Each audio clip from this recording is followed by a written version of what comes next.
नाविन्यपूर्ण योजनांच्या माध्यमातून जिल्ह्याचा सर्वांगीण विकास केला जाईल, तसेच मुंबई महानगर प्रदेश क्षेत्रातील वाढत्या वाहतूक कोंडीवर मार्ग काढण्यासाठी MMRDA तज्ज्ञ समिती नेमणार आहे। या समितीच्या माध्यमातून वाहतूक कोंडीबाबत अभ्यास करून या गंभीर समस्येवर कायमस्वरूपी तोडगा काढण्यात येईल, असे प्रतिपादन उपमुख्यमंत्री तथा ठाणे जिल्ह्याचे पालकमंत्री एकनाथ शिंदे यांनी आज येथे केले।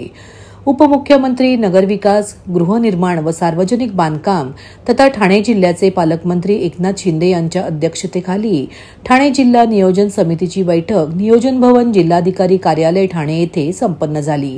त्यावेळी ते बोलत होते। यावेळी खासदार श्रीकांत शिंदे, नरेश मस्के, सुरेश मात्रे, परिवहन मंत्री प्रताप सरनाईक, आमदार किसन कथोरे, संजय केळकर, डॉक्टर बालाजी किणीकर, कुमार आयलानी, शांताराम मोरे, नरेंद्र मेहता, महेश चौगुले, विश्वनाथ भोईर, रईस शेख, राजेश मोरे, विधान परिषद सदस्य ज्ञानेश्वर म्हात्रे, उपमुख्यमंत्री कार्यालयाचे प्रधान सचिव तथा ठाणे जिल्ह्याचे पालक सचिव नवीन सोना, जिल्हाधिकारी डॉक्टर श्रीकृष्ण पांचाळ, ठाणे शहर पोलीस आयुक्त आशुतोष डुमरे, नवी मुंबई पोलीस आयुक्त मिलिंद भारंबे, जिल्हा परिषदेचे मुख्य कार्यकारी अधिकारी रोहन घुगे, नवी मुंबई महानगरपालिका आयुक्त कैलास शिंदे, कल्याण डोंबिवली महानगरपालिका आयुक्त अभिनव गोयल, मीरा भाईंदर महानगरपालिका आयुक्त राधा विनोद शर्मा, भिवंडी महानगरपालिका आयुक्त अनमोल सागर, उल्हासनगर महानगरपालिका आयुक्त मनीषा आव्हाळे, जिल्हा पोलीस अधीक्षक डॉक्टर डी स्वामी, अपर जिल्हाधिकारी हरिश्चंद्र पाटील, निवासी उपजिल्हाधिकारी डॉक्टर संदीप माने, जिल्हा नियोजन अधिकारी वैभव कुलकर्णी, सहाय्यक जिल्हा नियोजन अधिकारी निवेदिता पाटील, मनोज सयाजीराव, दीपाली भोये यांच्यासह विविध शासकीय विभागांचे विभाग कार्यालय प्रमुख उपस्थित होते। या बैठकीमध्ये मागील इतिवृत्तास मान्यता देणे, वार्षिक योजनेचा आढावा 24-25 आणि 25-26चा त्यामध्ये त्याला मान्यता दिली आणि यामध्ये जिल्ह्यातल्या ज्या काही जे प्रश्न होते, मग प्राथमिक आरोग्य केंद्र, जिल्हा परिषद, स्थानिक स्वराज्य संस्थांच्या शाळांचं स्मार्ट शाळांमध्ये रूपांतर, शाळांची डागडोजी दुरुस्ती, त्याचबरोबर वाहतूक कोंडी संदर्भामध्ये चर्चा मोठी झाली यामध्ये आणि त्या चर्चेमध्ये short term, mid term, long term अशा प्रकारचं सोल्युशन या ठिकाणी काढण्याचा निर्णय झालाय। जिल्हाधिकारी महोदय देखील ज्या काही वाहतूक विभागाकडून सूचना येतील, मग बॅरिकेडिंग असेल, सायनेजेस असतील, हाईट बॅरियर असेल, वार्डन असतील, ट्रॅफिक वार्डन असतील, डागडुजी असेल, रस्त्यांची या बाबतीमध्ये विशेष लक्ष देतील आणि त्याचबरोबर ठाणे MMR मधली जी वाहतूक कोंडी आहे ती कायमस्वरूपी परमनंट दूर व्हावी, या वाहतूक कोंडी मुक्त MMR क्षेत्र जे आहे हे पूर्ण व्हावं, यासाठी वाहतूक कोंडी मुक्त व्हावं यासाठी MMRDA ला आम्ही एक कन्सल्टंट एजन्सी म्हणून अपॉइंट MMRDA कडे जबाबदारी दिलेली आहे। ते त्या ट्रॅफिक मधले एक्सपर्ट लोक घेऊन ही पूर्णपणे स्टडी करतील आणि ते देखील short term, mid term, long term solution जे आहे हे देतील आणि पूर्णपणे वाहतूक कोंडीवर या ठिकाणी MMRDA ला जबाबदारी दिली। त्यामध्ये MMRDA मध्ये जिल्हाधिकारी स्वतः असतील, ठाणे महापालिकेचे आयुक्त असतील, इतर महापालिकांचे जे काही आयुक्त आहेत त्यांच्या देखील सूचना आणि पोलिसांच्या सूचना यामध्ये घेतल्या जातील। परंतु ही ट्रॅफिक स्टडी जी आहे ही स्टडी करण्याची विशेष जबाबदारी आपण MMRDA ला दिलेली आहे आणि त्यामुळे नक्कीच MMRDA यावर त्यांच्याकडे सॉफ्टवेअर पण तयार आहे। त्यामुळे सॉफ्टवेअर आहे, त्याचा ड्रोन सर्वे असेल, AI च्या माध्यमातून सर्वे असेल आणि AI चा देखील त्याच्यामध्ये वापर करून हा ठाणे MMR मधली जिल्ह्यातली वाहतूक कोंडी परमनंट दूर करणं हा टास्क त्यांना दिलेला आहे। मला वाटतं यामुळे आपल्याला कायमस्वरूपी वाहतूक कोंडीचा जो त्रास आहे तो दूर होईल। त्यामध्ये आपण जे आता ही ट्रायल रन घेतला MMRDA मेट्रोचा, ती मेट्रो गायमुख ते पुढे मीरा भाईंदर, दहिसर अशी आपण घेतोय आणि कॅडबरी ते वडाळा इकडे आपण जोडतोय, म्हणजे कंप्लीट तो लूप तयार होईल आणि त्यामुळे देखील रस्त्यावरची वाहतूक कमी होईल, रिंग मेट्रो देखील त्याला देखील आपण मान्यता दिलेली आहे आणि त्याचं देखील आता टेंडर होईल. टेंडर झालं त्याचं. आणि त्याचबरोबर ठाणे बोरिवली टनेल त्याचंही काम सुरू झालेलं आहे.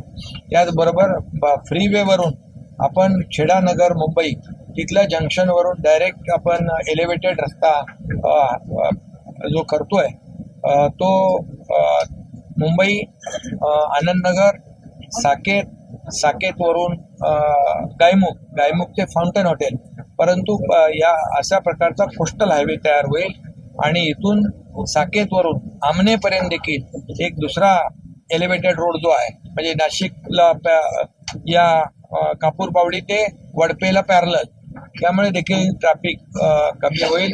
Vasai Virar Alibag multi model corridor याचं देखील काम सुरू होत आहे आणि एकंदरीत सगळ्याच या प्रकल्पांमुळे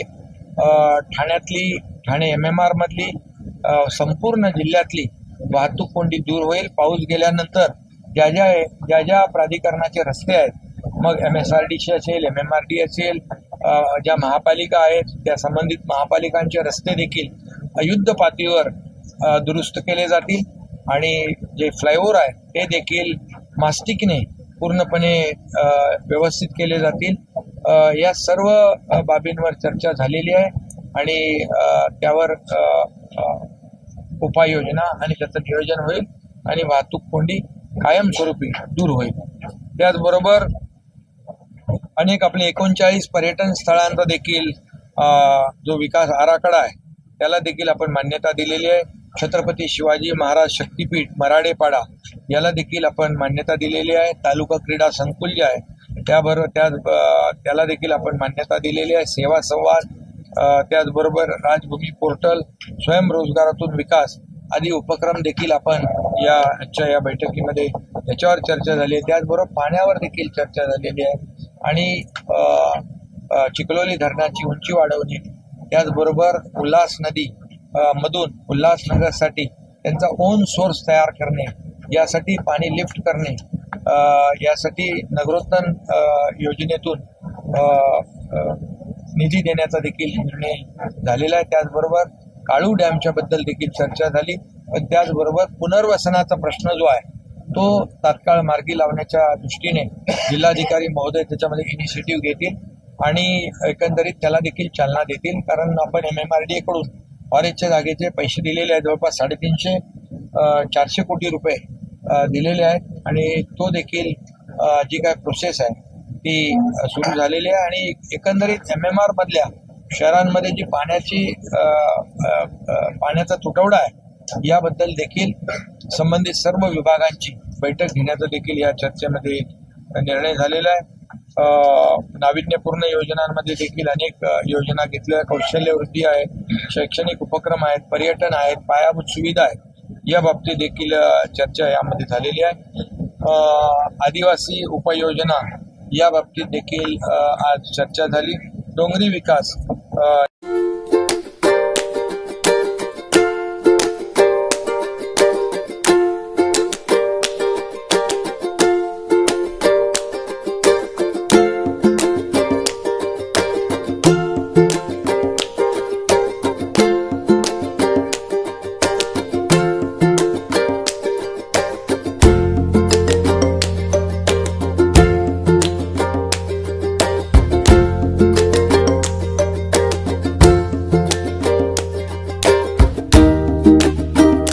ठाणे शहरातील सांस्कृतिक विश्वात रासरंग नवरात्र उत्सवाने स्वतंत्र स्थान निर्माण केले आहे. दर्जेदार संगीतकार, ढोलवादक आणि गायक यांच्या महोत्सवात सहभाग असतो.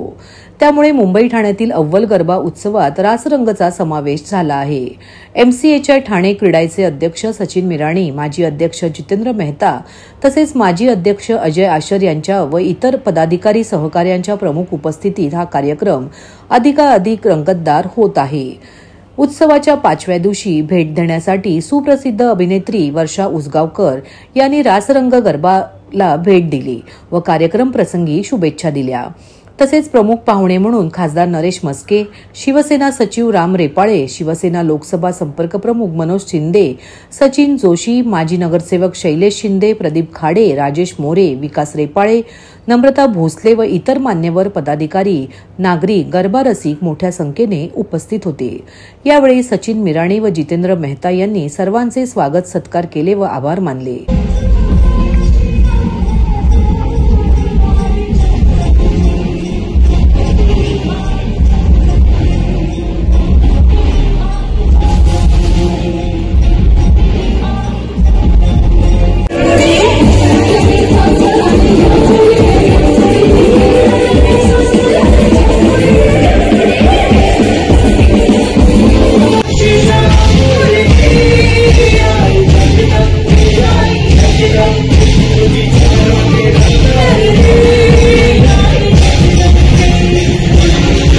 नागरिकांना आवाहन करण्यात येत आहे की सध्या डासांमार्फत पसरणाऱ्या डेंग्यू या आजाराचा प्रसार रोखण्यासाठी प्रत्येकाने पुढील प्रमाणे कार्यवाही करावी।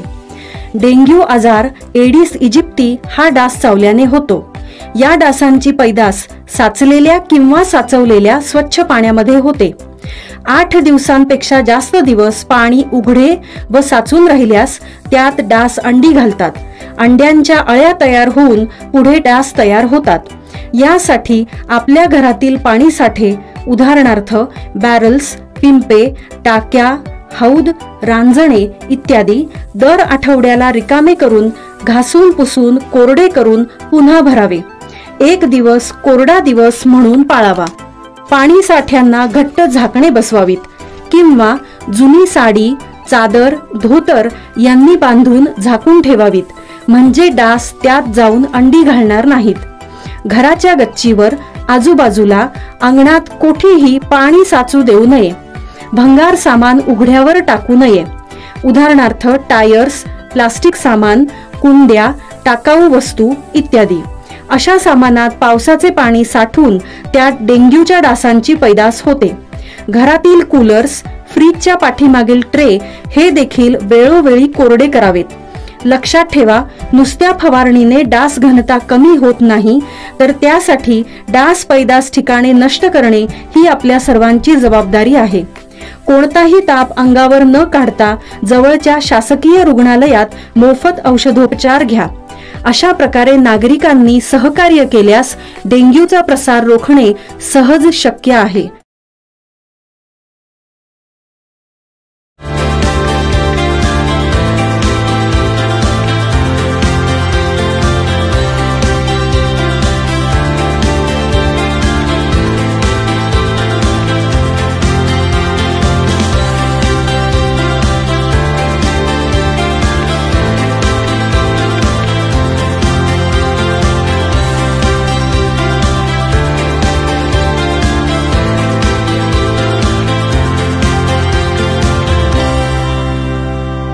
माजी आमदार शिवसेना उपनेते रवींद्र फाटक यांच्यातर्फे आयोजित आपला दांडिया संकल्प दांडियाचा 5वा दिवस आनंदात, जल्लोषात, अतिशय उत्साहात संपन्न झाला।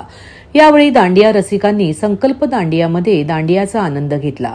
यावेळी लहानांपासून ज्येष्ठांपर्यंत सर्व सहभागी झाले होते। संकल्प प्रतिष्ठान आयोजित संकल्प दांडिया 2025 यंदाचे 20वे वर्ष आहे। दांडियाच्या 5व्या दिवशी सुप्रसिद्ध कृष्णा अभिषेक, मराठी कडीपत्ता चित्रपटाचे कलाकार भूषण पाटील, रिद्धी कुमार, झी मराठी वाहिनीवरील लक्ष्मी निवास मालिकेची टीम तसेच तारिणी मालिकेची टीम या सर्व कलाकारांमुळे कार्यक्रमाला आज वेगळीच रंगत आली। तसेच उपस्थित मान्यवरांमध्ये माजी नगरसेविका आशा संदीप डोंगरे ह्या देखील उपस्थित होत्या। सदर रास गरब्यानंतर उपस्थित मान्यवरांच्या शुभहस्ते व रवींद्र फाटक यांच्या मार्गदर्शनाखाली विजेत्या स्पर्धकांना पारितोषिके देऊन सन्मानित करण्यात आले। यावेळी माजी नगरसेविका जयश्री फाटक, माजी नगरसेविका नम्रता फाटक व इतर मान्यवर पदाधिकारी, बंधू भगिनी, नागरिक मोठ्या संख्येने उपस्थित होते।